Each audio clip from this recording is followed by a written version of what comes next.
सन्यासी योग अध्याय 5 श्लोक 1 भागवत गीता।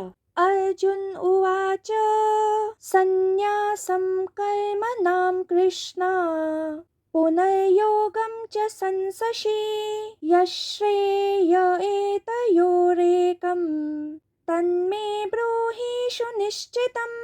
अनुवाद। अर्जुन ने कहा, हे कृष्ण, पहले आपने कर्म संन्यास की सराहना की तथा फिर आप निष्काम कर्मयोग की प्रशंसा करते हैं।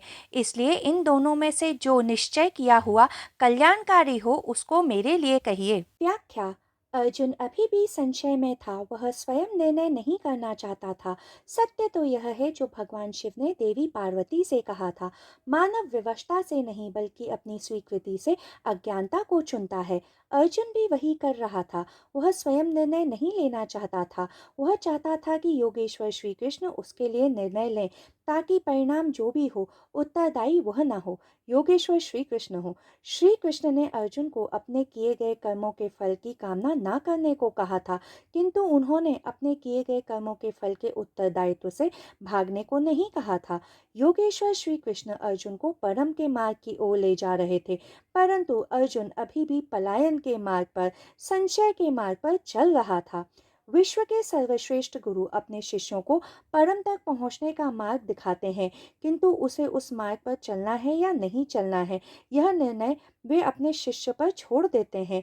जिस निर्णय पर मनुष्य अपनी इच्छा से चलता है तथा खोज कर, शोध कर, अनुभव करता है, वह निर्णय उसका व्यक्तित्व परिवर्तित करने की क्षमता रखता है, किंतु जो निर्णय बाहर से आता है वह ज्यादा से ज्यादा आचरण बन उसके मन की सतह तक ही आघात करता है, जीव आत्मा तक नहीं पहुंच पाता है। अर्जुन उलझा हुआ है, परंतु हर सामान्य मनुष्य की तरह वह सोच रहा है कि वो सुलझा हुआ है, तथा योगेश्वर श्री कृष्ण उसे गीता का उपदेश देकर सुलझाने की कोशिश कर रहे थे। तो अर्जुन ने जब पहले अध्याय में श्री कृष्ण से प्रश्न किया तो वो उस कारण कि वो आश्वस्त था कि श्री कृष्ण उसका समर्थन करेंगे कि ये युद्ध, ये रक्तपात, ये हिंसा व्यर्थ है। परंतु जब योगेश्वर श्री कृष्ण ने उसके अनुमान के विपरीत प्रतिक्रिया की तो अर्जुन और भी उलझ गया, तथा इस कारण वो अब चाहता है कि उसके लिए योगेश्वर श्री कृष्ण निर्णय लें कि कौन सा मार्ग श्रेष्ठ है। योगेश्वर श्री कृष्ण सर्वश्रेष्ठ गुरु हैं। वो अर्जुन को मार्ग तो दिखाएंगे, किंतु ऐसा कुछ नहीं देंगे जिसे पाने की क्षमता स्वयं अर्जुन में न हो।